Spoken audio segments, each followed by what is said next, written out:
প্রাচীন যুগের শেখ হাসিনার আমলে যে সংসদ সদস্যরা ছিল তাদেরকে এখন খুব মনে পড়ছে। তাদের জন্য আমরা কতই না বিনোদন পাইতাম।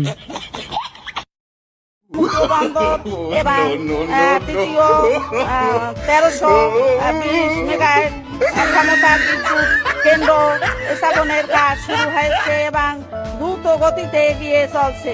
লেবুখালী সেতু নির্মাণ কাজ দ্রুত এগিয়ে চলছে।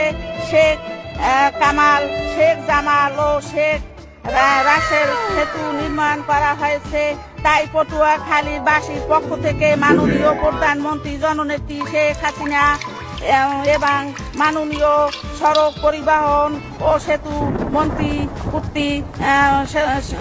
মন্ত্রীর প্রতি কৃতজ্ঞতা জানাই।